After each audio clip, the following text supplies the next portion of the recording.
Should you buy an HDR TV? Yes, there's a brand new TV format on the block, and telly manufacturers are promising it'll mean the biggest leap in picture quality yet.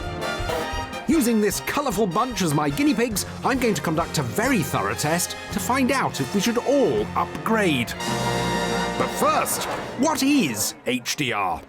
HDR stands for High Dynamic Range, and it's a term applied to a new breed of TV that, when fed with HDR footage, promises to be brighter, more colourful and more realistic. To be classed as HDR, a TV must have a brightness level of at least 540 nits, which is a technical term for measuring brightness, and be able to process a 10-bit colour signal.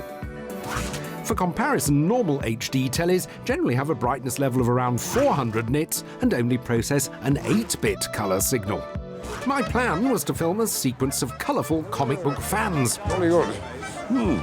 Now, because of the strict brightness and colour standards of HDR, you can only shoot HDR content on certain cameras with a wide dynamic range. I'm using this Blackmagic Cinema camera that costs around £2,500. I then have the footage edited at 3 levels of quality. The test would be to show all versions of the video to this lot and see which one they liked best. Can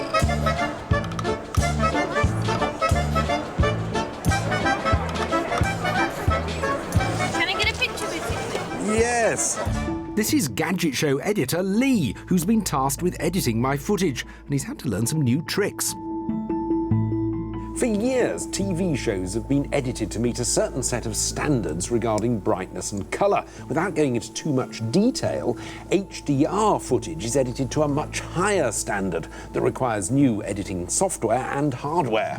It's these new standards of brightness and colour that HDR TVs can show and normal TVs can't. The footage had now been edited at 3 levels of quality: standard HD, higher resolution 4K, and full-blown HDR. Time for the test. I'd set up 3 identical Samsung HDR TVs. One would play the HD version of the video, one the 4K version, and one the HDR. All to a crowd of comic fans who'd vote for which they thought looked best. Now, earlier on in the day, I shot a short video, and we're going to play it on these 3 TVs in slightly different versions. And in a moment, we're going to vote on which one we think is best. My focus group watched intently, including Spider-Man, Sailor Neptune and Sailor Uranus, the Joker, and these 2, whom I'm reliably informed were Solid Snake and Quiet from Metal Gear Solid. They'd no idea what the differences should be between the videos, so the results would be impartial.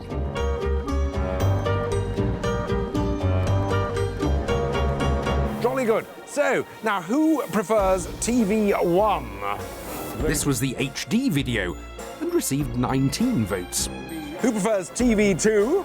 The 4K video was less popular. 17 for TV 2. Finally, I counted the votes for the HDR video. 16, 17, 18, 19, 20. So, a narrow victory for TV 3. Now, this is actually the latest thing in TVs. This is an HDR TV, which could give you more dynamic range, wider range of colours, and more contrast. With the verdict in, what surprised me was the popularity of good old HD.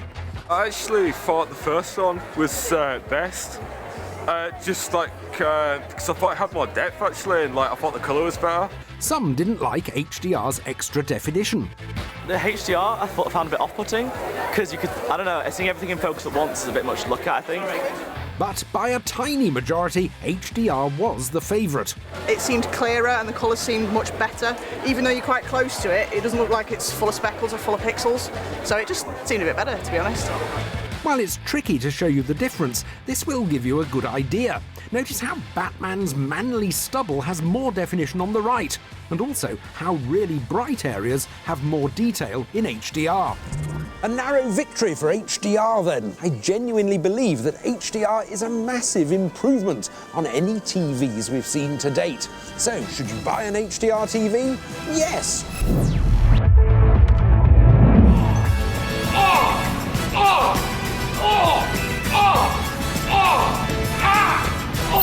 the iPod still king? I test it against the latest opposition to find out. Jason tries out the